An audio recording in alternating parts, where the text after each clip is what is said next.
شرکت مفوضه هست، شرکت اینون هست، شرکت وجوه هست. همین شرکت وجوهش همیه که یه آدم ترا میشناسه تو پول نداری، قطعی تو شرکت میکنه در تجارت، یعنی ترا مول بزنالیچکا میتا که بر بفروش، چند دبولش میمونی برای مرا این همی سوم بیار بته.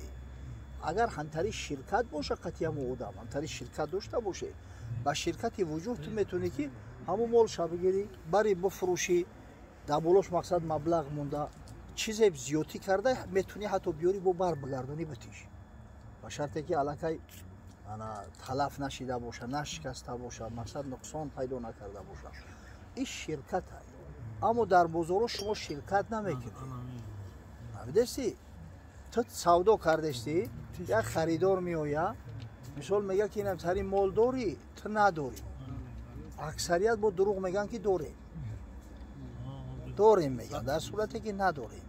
اقلا خانوادان هم میگن که ندارم نکی افته میتونم، همین زبانشون اقندل گزیده است که زبانشون نمیگرده ندارم، علاقه دروغ سرشی مال فایده و منفعتی که با دروغ جمع میشوه با یقین ورشکسته میشوه، آخرش بانکروت میشوه. این گپی من نیست، گپی پیغمبر خدا صلی الله علیه و سلم فهمیدستی؟ خب ثانیاً میروا برو ای صاحبی هم مغازین دیگری میگیره یا که هم صاحبی هم سکلاد دیگری میگیره، نمیخره بیا همین بون تمام مقصدم تری میگذرونم. وقتی که ای دستی او گرفتی مالی او را تو وکیل او میشی، باید با وکالت بفروشی، یعنی که با وکالت همون نرخی که او گفته است کو همون را میاری در کلینت میگذرونیش. اگر ما بودو دبولش یکون پول زیادی دادی، پول زیادتر کلینت دادن، حتما همون پول باید بیاری با همون صاحب بیبار بتی. تو وکیلی تا حقی خیانت نداری، دبولا این پول مونده نمیتونی. اما راهی خلاصیش چیه؟ مثال همتری کلینت اومد تو بار نداری برا بار بخر، مشکل نیست، نرخی هفتاوی قطعی میتر برا بخر، برا میتونی نلیچکا بخری، میتونی بیزنالیچکا بخری. اما وقتی خریدی اگر ما بودو این کلینت اتکاس کرد نمیتونی برای که ما بور تا بگی مالی خودت چی همون دکانت میسته با سوداش کردن میگیری. اگر با شرطی که خریدی قطعش سودا کردی باز میگون فرق نداره، سودای تو نقده نسیه فرق نداره، تو میتونی که در بلوی این مبلغ بگذاری، حق داری برای مالی خودت چی دیگه. فهمیدی نوزکی شاک خدا نگهد برکت.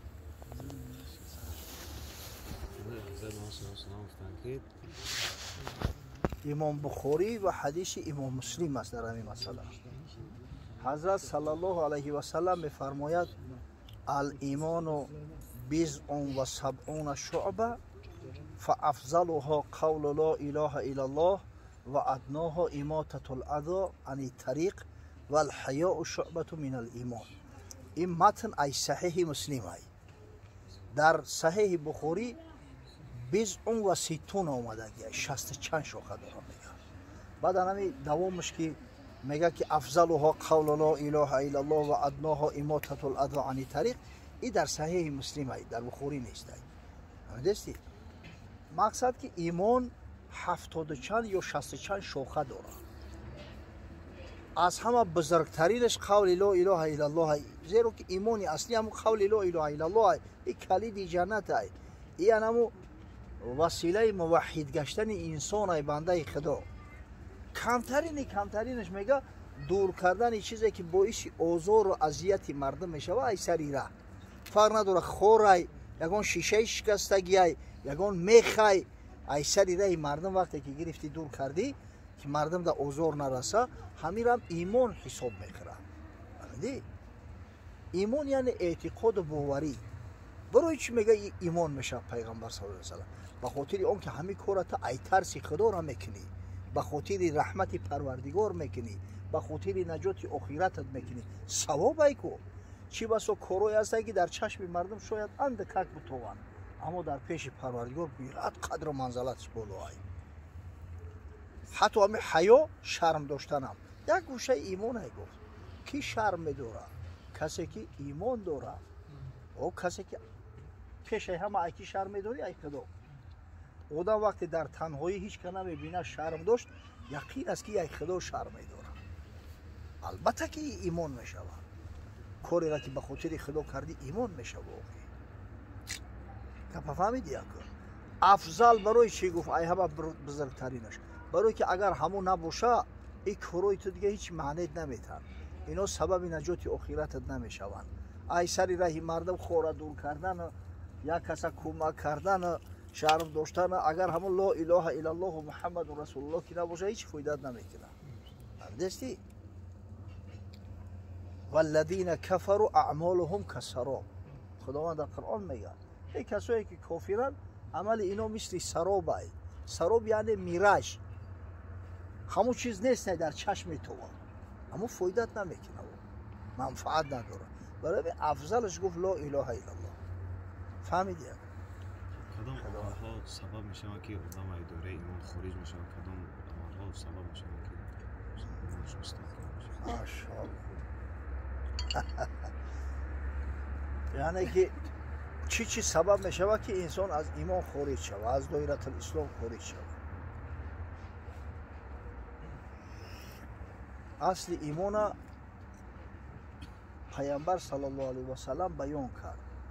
дар ҳадиси бисёр мукаммал омадааст дар саҳиҳи муслим, ривояти ҳазрати абдуллоҳ ибни умарай ки боре мега як аъробие назди расули худо саллаллоҳу алайҳи васалам омад, либосҳои бисёр сафеду тозаву озода дошт, мӯи сараш нав шистагии сиёҳ, ҳамитар мегӯяд ялақос мезад.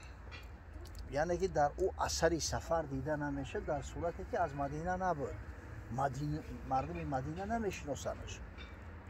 мега назди ҳазрат омада гуфт ки ё муҳаммад саллаллоҳу алайҳи васалам ахбирни анил имон. ай муҳаммад саллаллоҳу алайҳи васалам аз имон маро огоҳ кун ки ҳамин имон чи аст?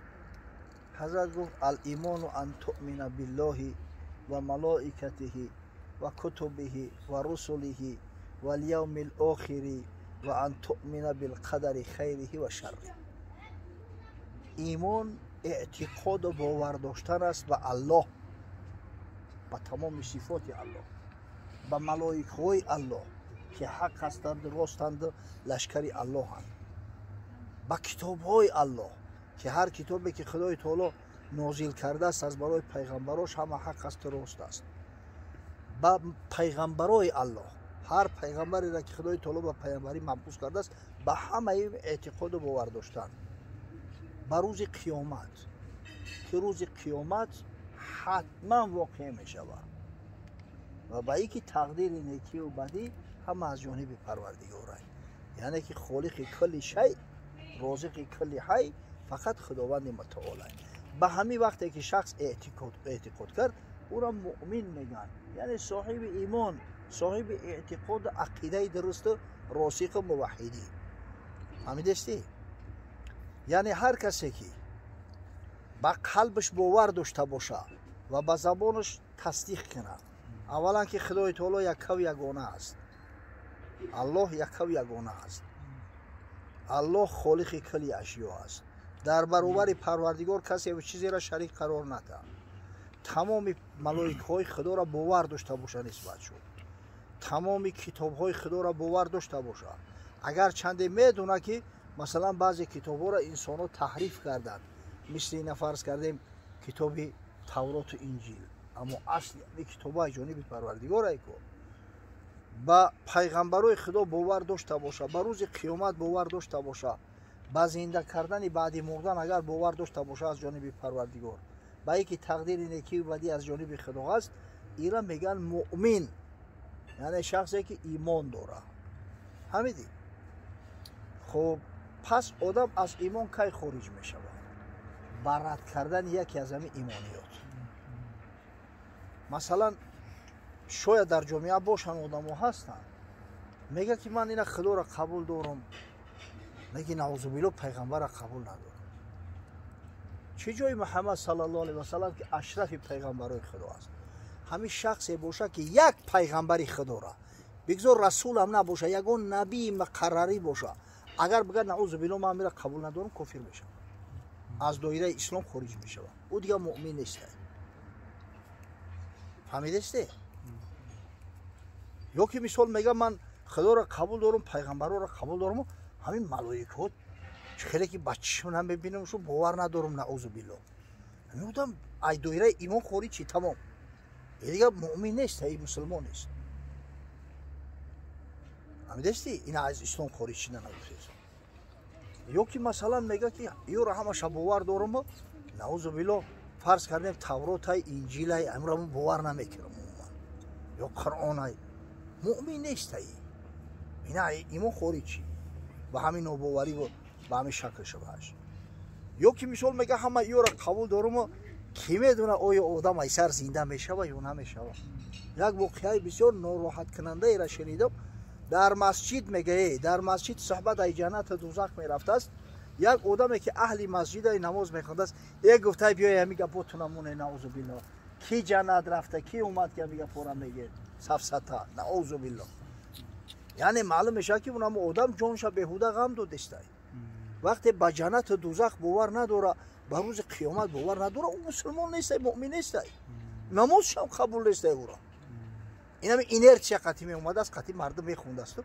бовар надоштааст вақте мегӯянд ки ақида барои ҳар кас бисёр муҳимай маънош ҳамин ай ҳар чизе тра дохили имон мекуна ва инкорш аз имон хориҷ мешавад ҳамчунин шахсе ки тавҳин мекунад нисбати шаоири дини худо шиорҳои дини ислома таҳқир мекунад масалан наъузу биллоҳ худоро дашно метавад ё пайғамбаре ай пайғамбароро дашно метавад ё китобе ай китобҳои худоро дашно метавад ё ина мисол дар дасташ қуръона қуръона мегира пора мекунам мепартоя ё мегирам китобо дар дуруи мусорка мепартоя мутаассифона ҳамин ҳолатҳо ҳастанд ё наъузу биллоҳ мегирам та аловуш мезана ба тавҳину таҳқир ҳамин ҳолатҳода одам аз доиратулислом хориҷ мешавад халос ин дигар мусулмон нест